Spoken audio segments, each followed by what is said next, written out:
বৃষ্টির দিনে খিচুড়ির জায়গায় চিংড়ি পোলাও হলে কেমন হয়? আমাদের তো বেশ ভালো লাগে। আজ শেয়ার করব চিংড়ি মাছের পোলাও রেসিপি। তো সবার আগে আপনাদের বাইরের দৃশ্যটা একটু দেখিয়ে দিই। সকালবেলা একটু রোদ উঠেছিল, আমি এই দানাগুলো সব রোদে দিয়েছিলাম, কিন্তু পরে এমন ঝেপে জল এলো, সব দানা এদিক ওদিক হয়ে গেল। আর এই দেখুন, প্রতিটা টবে কত জল জমে গেছে। এগুলো এক্ষুনি না ফেলে দিলে আবার এই গাছগুলো নষ্ট হয়ে যাবে। তো সব গাছেই এরকম মোটামুটি একটু একটু জল জমেছে। এখন গাছের জলগুলো পরিষ্কার করে দেব, তারপরে রান্নার দিকে যাব। এই দেখুন, পুত্তলিকা বসিয়ে রেখেছি, এই টবেও জল জমেছে অল্প অল্প। আর এখানে জবাটা কত সুন্দর ফুটেছে। এই ফুলটা কত সুন্দর না? এর 4টে ভ্যারাইটি রয়েছে আমার কাছে। আর এই যে করলা গাছটা দেখছেন, এটা কিন্তু আমরা একদম লাগাইনি, নিজে থেকেই হয়েছে। গতবারও হয়েছিল, এবারও হয়েছে। এখানে আমরা সবজির খোসা ফেলি, পাকা যে করলাগুলো থাকে তার দানা পড়ে হয়তো হয়েছে। আর আমরা কোনো মাচাও দিইনি, এই গাছটাকেই আশ্রয় করেছে। প্রতিবার এটাই করে, গতবারও করেছিল, এবারও তাই। কিন্তু প্রচুর পরিমাণে করলা হবে এখানে। আর এই দেখুন, পুঁই গাছটা বাইরের দিকে একটু বার করে দিয়েছি, মাথাটা কেটে দিয়েছিলাম, তাই কতগুলো শাখা প্রশাখা বেরিয়েছে, আবার খাওয়া যাবে। সকালবেলা কর্তা গেছিল রোদ দেখে, কিন্তু বৃষ্টিতে ভিজে বাড়ি এলো, সব জামা কাপড় কেচে মেলে দিয়েছি। আর বাইরের ভিউটা বৃষ্টির সময় কেমন থাকে আপনাদের একটু দেখিয়ে দিলাম। চলুন এবার রান্নায় যাওয়া যাক। আজ আমি করব চিংড়ি মাছের পোলাও। সকাল থেকেই মেয়ে বলছিল মা আজ খিচুড়ি করো, কিন্তু রান্নাঘরে মুগ ডালের অভাব ছিল, সেই জন্য আমি ভাবলাম চিংড়ির পোলাও করি, এটাও মেয়ে ভালো খায়। দেখুন কি কি উপকরণ লাগছে। নিয়েছি টুকরো করা আলু, পেঁয়াজ, আদা থেতো করা, চিংড়ি মাছ, লবণ হলুদ মাখানো, আর আদা বাটা। আর আজ আমি এই পোলাওটা অন্যরকম কোনো চাল দিয়ে করব না, করব নিজেদের ভাতের চাল দিয়ে। মশলাটা যাতে ভালো হয় সেজন্য আমি একটু ধনে জিরে ভাজা করে তারপরে মাকে বাটা করতে দিয়েছি। আর আমি নিচু হয়ে না মশলা বাটতে খুব কষ্ট হয়, কারণ আমার তো একটু কোমরে প্রবলেম আছে, সবাই জানেন। তো মশলা যখনই বাটা হয় তখনই হয় মেয়েকে দিয়ে বাটাই, নয় মাকে দিয়ে বাটাই। আমি খুব কম বাটি। তো মাকে দিলাম মশলা করতে, আর এদিকে আমি চিংড়ি মাছ ভাজা বসিয়ে দিলাম। চিংড়ি মাছের পরিমাণটা মনে হচ্ছে আমাদের 4জন অপেক্ষা একটু কম হয়ে যাবে, তাও ঠিকই আছে, ঘরে যা ছিল তাই দিয়েই তো আজ হচ্ছে, আমরা আবার অল্পেতেই খুশি। আমাদের চিংড়ি মাছ ভাজা হয়ে গেছে। চিংড়ি মাছটা এবার তুলে এই তেলেই আমি আলু টুকরোগুলো ভেজে নেব। এই রান্নাটা আমি ছোটবেলায় খেয়েছিলাম আমার মেজো মামার বাড়িতে, জানেন তো, ছোটবেলায় খেতে এত সুন্দর লাগতো। আরও তখন তো জিনিসে ভেজাল ছিল না, খুব টেস্ট ছিল সব জিনিসে। যাই হোক, তখন খেয়ে সেই থেকেই স্বাদটা মুখে লেগে রয়েছে।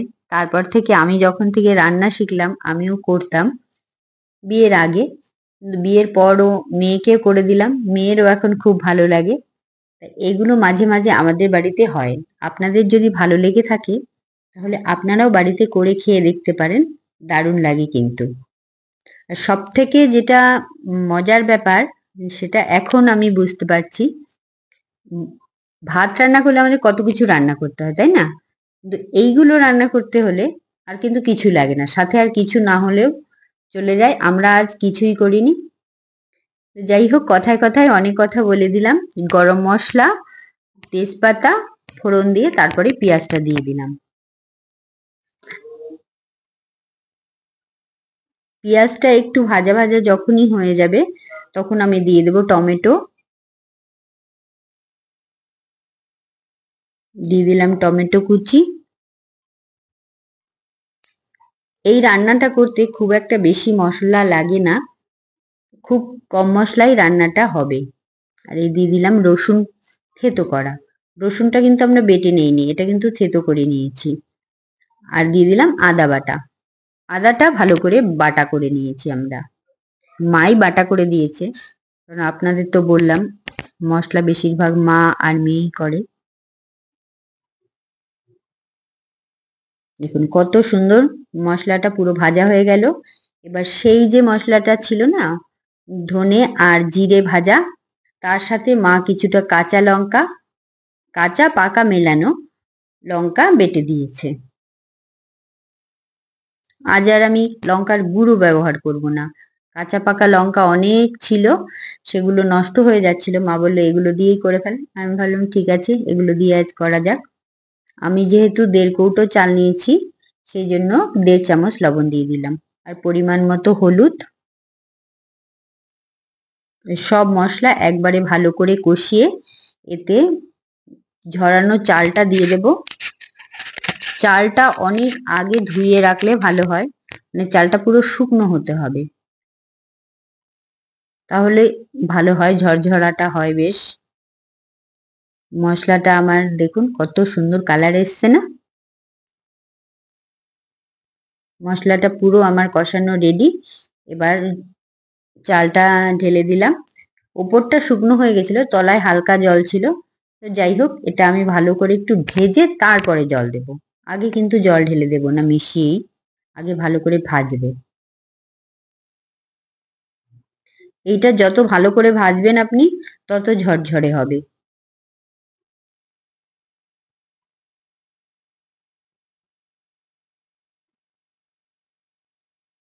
আমার মেয়ে তো এমনি ভাত যখন করি তখন তো অনেক সবজি আছে, খেতে চায় না, কিন্তু এই রান্নাটা করলে ও একটু বেশিই খেয়ে নেয়। যদিও ও না, আমিও একটু বেশিই খেয়ে নিই। দিয়ে দিলাম সামান্য পরিমাণ চিনি, এতে টেস্টটা দ্বিগুণ বাড়িয়ে দেয়।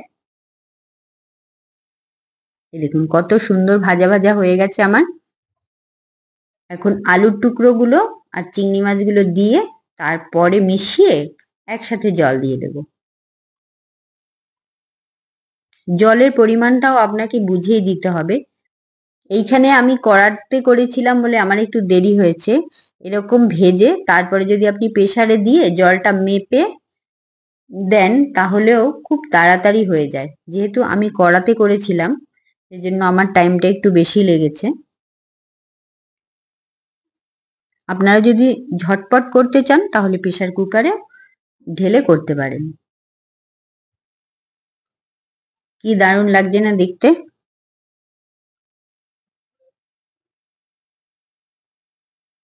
এই রান্নাটা করলে আপনার সাথে আর কিচ্ছু করতে হবে না। একটু গরম মশলার গুঁড়ো দিয়ে দিলাম, আর একটু ঘিউ দিয়ে দেব।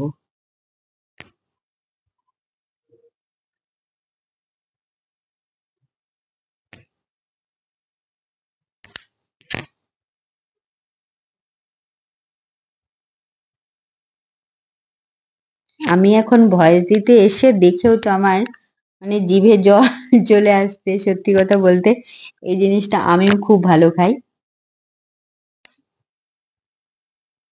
এবার দিয়ে দিতে হবে পরিমাণ মতো জল। জল দিয়ে খানিক সময় রান্না করে নিলেই রেডি আমাদের চিংড়ি মাছের পোলাও।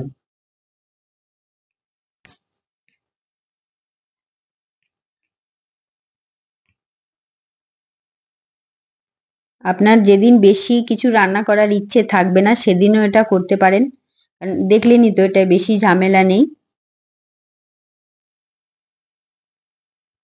আর একরকম খাবারেই সবার তৃপ্তিও হয়ে যাবে, পেটও ভালোভাবে ভরে যাবে। এই যে একটু ফুটে উঠেছে, একটু নেড়ে দিচ্ছি।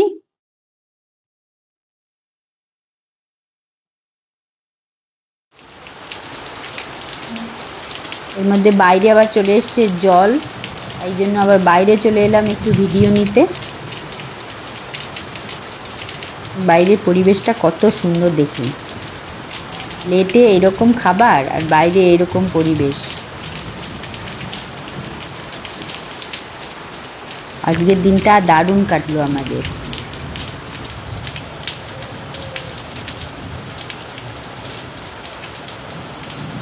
আর আমার এই উঠানের সৌন্দর্যটা আরো বেড়ে যায় যখন জল পড়ে। এই দেখুন খাবার আমাদের রেডি।